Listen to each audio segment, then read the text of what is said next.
Hi, this is Errol Allen here. I want to talk to you today about the importance of listening to your frontline personnel. Now, by frontline personnel, I mean those persons within your organization who have daily contact with your customer, whether that be by phone, face-to-face, email, SMS text, or web chatting online. Those are your frontline personnel.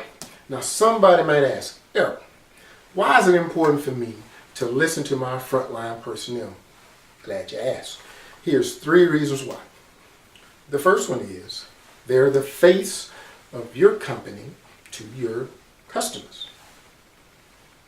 When your customers contact your company by either one of those methods that I mentioned earlier, whoever engages with that customer represents your company to that customer. Your customer is dependent upon them for a great customer experience.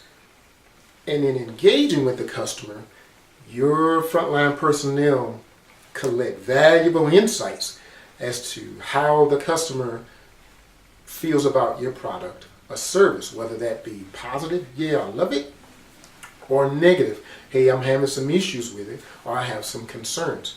Your frontline personnel gather all of this information and they can then provide it to you.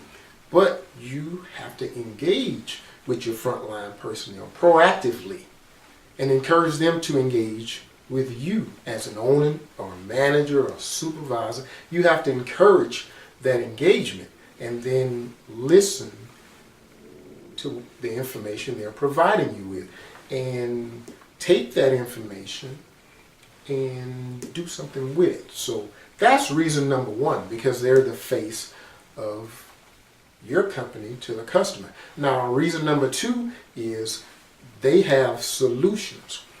When there's issues with your product or your service, believe it or not, frontline personnel have usually created solutions for just about every issue that the customer faces.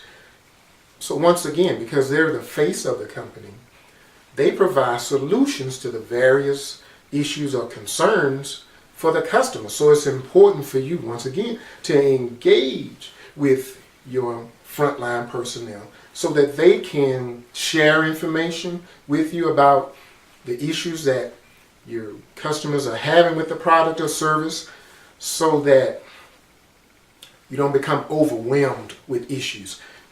You can take their solutions, share the solutions, and then in turn engineer those solutions into how your product or service is utilized by the customer, or how other employees within the organization, if they have to go out to a customer's location, how they perform the service. If there's something that the customer is not happy with and they've engaged with your employee and your employee has come up with a solution for that, by you being willing to listen to your employees, they share all of the information with you, and your customer can consistently receive a great customer experience.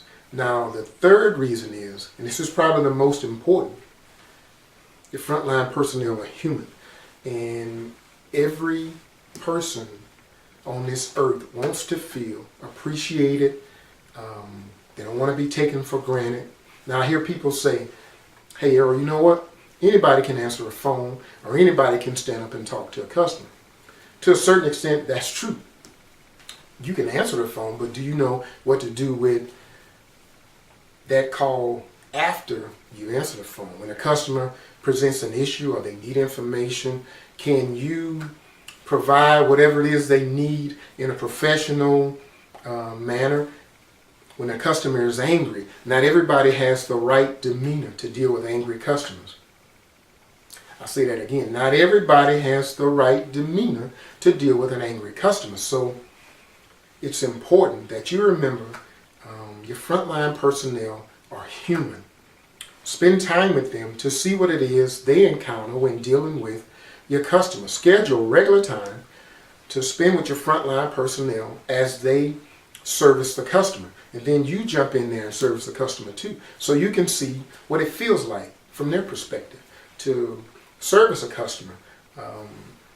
Go out in the field when you have field people that engage with the customer. Go out with them and see what it is they deal with when interacting with your customers.